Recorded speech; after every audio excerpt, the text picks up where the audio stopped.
So we talked a little bit about the security, and we finished up on the internal investigation at University of Sydney.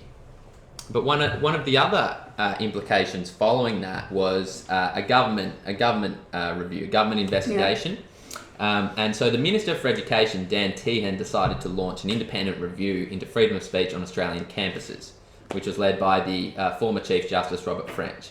Now, Robert French concluded that claims of a freedom of speech crisis on Australian campuses are not substantiated. He recommended a model code, blah, blah, blah, and a few other things. One of the other interesting things he did say, though, was that there was no duty to protect staff or students from feeling offended or shocked or insulted by the lawful speech of another. Now, whether or not there is a free speech crisis on the campus is a claim we can investigate, and which we will proceed to do. Now, I mean, the critical word is crisis. And I think he's probably right to say that there's no crisis, but there is an issue. Yeah. And as his words made clear, I mean, if you read the whole document, he's saying there are real issues that the university need to address here. Right. But of course, that's not how the media spun this decision. Yeah. Well, let's talk about 3 examples.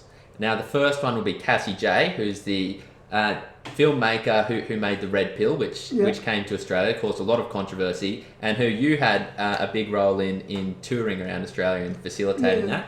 We can talk a little bit about the marine physicist Peter Ridd from the James Cook University, and then also the Ramsay Centre for Western Civilization, who have all been from a, let's say, non-social justice perspective, who have had a lot of trouble voicing their opinions on university campuses. But you are the Cassie J expert, you are the Red Pill documentary expert. Why don't you tell us what exactly happened with that? Yeah, I mean, Cassie J is a young Californian filmmaker who had wonderful feminist credentials. She'd always been a feminist. She made lots of movies that, where she received great acclaim from her feminist community. And then she originally decided to look at the rape crisis, funnily enough, and went in, researching a documentary on that, and ended up talking to some of the men's rights groups. And much to her surprise, she realised they were talking about genuine. She thought they were going to be a bunch of misogynist rat bags and violent, horrible men. And she found what they were telling her about what's happening to men really surprised her. So she made this documentary about her own journey, if you like, through this process of being a feminist, thinking they were going to be really ghastly men, listening to what they had to say, and being forced to rethink her views about men's rights. And so it's actually quite a powerful movie, talking about a whole range of issues impacting on men. I mean, why is it that 6 out of 8 of the people killing themselves every day in Australia, for instance, are male? The huge soaring male suicide rates, the allegations of domestic violence, and any number of issues where we're seeing laws, rules and regulations tilted against men in favour of women now. And so it's a movie about a feminist being red-pilled, learning the truth about what's happening to men and women in our society. And I mean, it's a very good movie, very easy to, I think, confronting for some people. But anyway, so she produces this movie. It was released in Australia in 2016. We were the first country in the world to try to ban this movie. And the sort of irony, she's making a movie really about how shocked she was that feminists were shutting down debate on any number of men's issues. And what did the Australian feminists do? They tried to shut it down, and they succeeded. The first screening in Melbourne was closed down. They bullied Palace Cinemas into, even though they'd sold the whole cinema full, they decided it wasn't going ahead. And I decided to get involved, and we organised screenings around Australia with Cassie. And then Cassie came here for an international men's conference, which was terribly embarrassing because I was trying to look after her, and our media tore her apart. The Australian media was just appalling. I mean, why our mainstream media think they have to represent the feminist narrative it's just beyond me. Every survey that's ever been done shows there's a tiny minority of women and men and women, but of women in Australia who call themselves feminists. They're always less than 20%. So why in the hell do they think they have to represent that 20% when they're doing interviews with a visitor, a person who has this really interesting story to tell? Well, I think the next person on our list might give some light to it, because if you deviate from that narrative, you're quite likely to lose your job.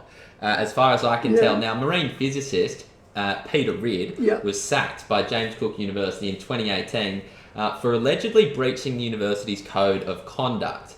What he said was that scientific organisations like the Australian Institute of Marine Science and the ARC Centre for Coral and Reef Studies, can no longer be trusted, right? So he got sacked for that, for disrespect to his colleagues and for breaching the code of conduct. Now, Judge Salvatore Vasta ruled in the Federal Court of Australia that, first of all, the sacking was unlawful, and second of all, that James Cook University, quote, had not understood the whole concept of intellectual freedom, right? Yeah. So you have somebody questioning the narrative, the climate change narrative, which I myself do not know about. There's some people who I know who are very, they say climate change for sure. Other people are huge skeptics, I know. At the end of the day, I don't know, but you have a guy who has some evidence. He's a marine physicist.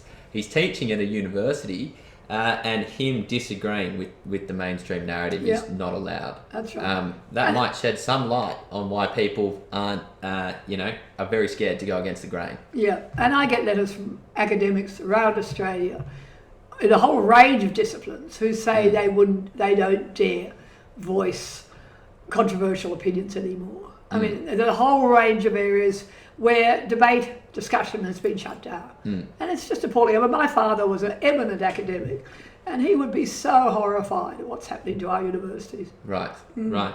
Well, the final one we'll briefly mention is the Ramsay Centre for Western Civilization, who wanted to set up at some Australian universities an undergraduate course in Western civilization. Recently, the Wollongong University has approved it, and it started enrolling for 2020 in the course, but there's been huge protests. There's a big legal process within the University of Wollongong. There was a lot of interest from universities like the ANU and University of Sydney, but was met with such resistance by academics that... But a tiny group, the unions, the academic unions, the thugs in our universities are controlling debate over that sort of issue as well. Yeah. And I'm sure I suspect if we could give a really careful anonymous survey of all academics, most academics would object to that, because they know perfectly well they're teaching Islamic studies, they're teaching all sorts of alternate views of the world, and the notion that we could close down the Western civilization, which is the base of our whole culture, we're not allowed to teach that. It's just insane. I mean, I'm about to go to China for a month through the Department of Chinese Studies, but right. We're not allowed a Department of Western Civilization Studies. I know. It's a bit ridiculous, but also it's because, I think Peterson talks about this a lot, that people think that the Western civilization just has a foundation in racism and colonialism and sexism and all this stuff, but it just doesn't really stand up to common sense. I mean, we have a lot of great stuff here in Australia, and in all the Western countries we have a lot of great stuff, but that's a conversation for another day, I think. I think at the bottom line,